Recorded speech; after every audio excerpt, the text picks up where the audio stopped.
अनि अहिले चाहिँ ओपन भएको छ हेर्नुस्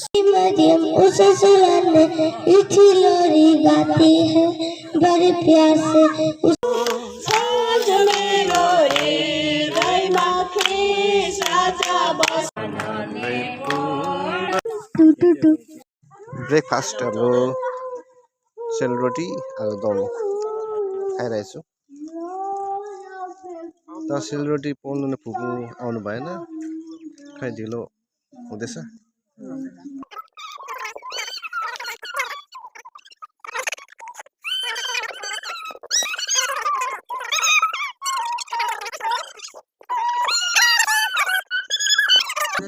सेलरोटी कस्तो हुँदैछ सेलरोटी टेस्टी छ है सेलरोटी पोल्ने मान्छे आइपुगेन त्यही त है फुपू आइपुग्नु भएन त्यही त याद गरिरहेको छौँ आउनुहुन्छ होला अलिक ढिलो भए पनि हुन्छ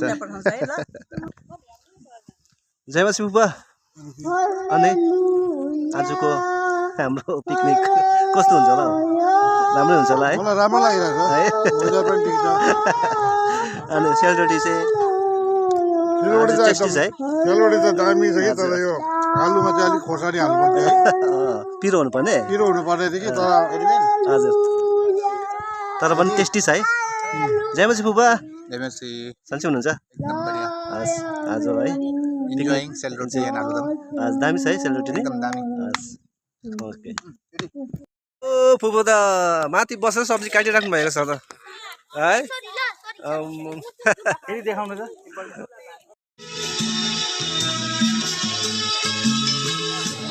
यहाँ क्रिसमसको लक्ष्यमा सबैजना डान्स गरिरहेको छ उहाँ फुपू अनि नानीहरू रमाइलो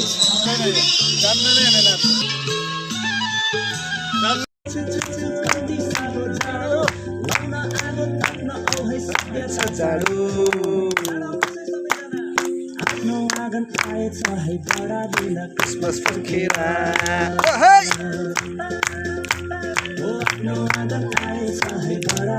क्रिसमस फर्केरा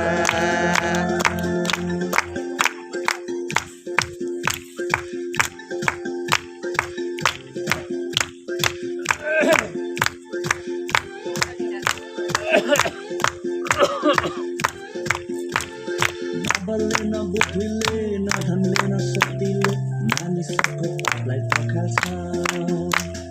येशू ख्रीष्ट आउनुभयो मानिसलाई बचाउनलाई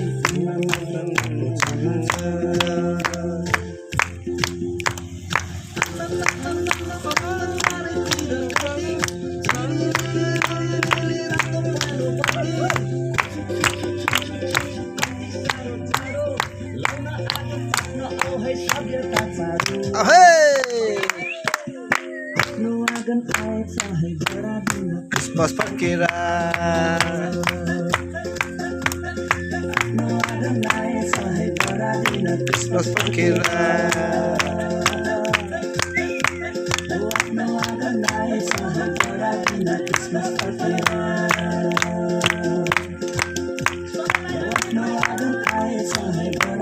क्रिसमस फर्केरा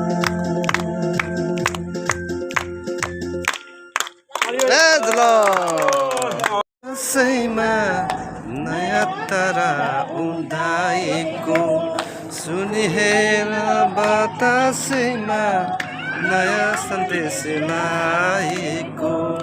आनन्दले पूर्ण यो यस राजा जन्मेको सुसन्देश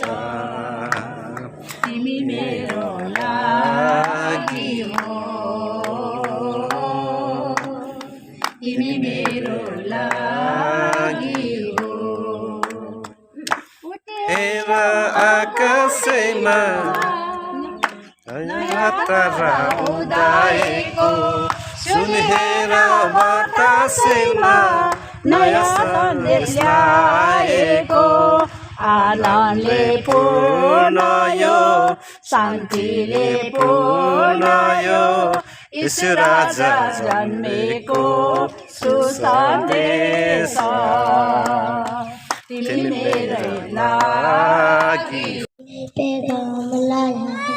मसीहा आया है जग में खुशियाँ लाया है बीबी मरियम उसे सुलाने मीठी लोरी गाती है,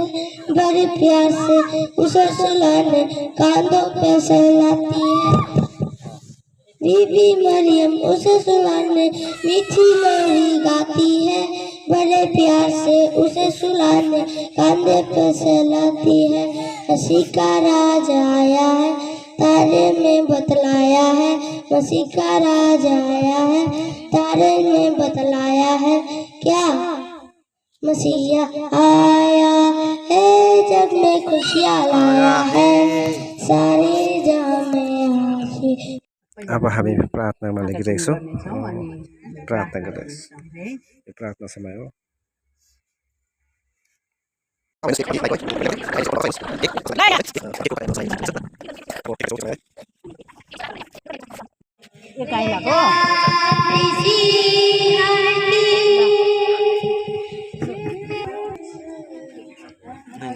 खाँदैछ कस्तो लाग्यो केक ठिक छ दामी है हुन्छ एउटा सानो यो भइहाल्छ भयो भयो थ्याङ्क यू अब केक खानेछु कस्तो हुँदैछ है दामी बनेछ टेस्टी है मेना के खानुभयो अब हाम्रो भोजहरू खाने तयार भइरहेको छ एकदम हेर्नुहोस् सब्जी मिट मासु सुँगुरको राइस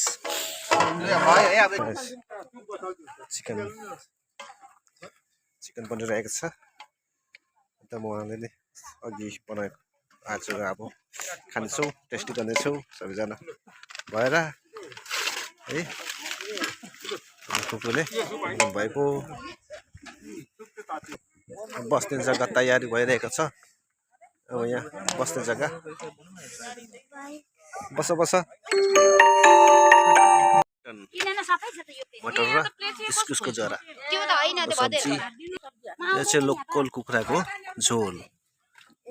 तातिँदैछ उम्लिँदैछ साँझ पर्यो अब है हालिदिनु नि नानीहरूले भात समातेर बसेको अलिक होइन त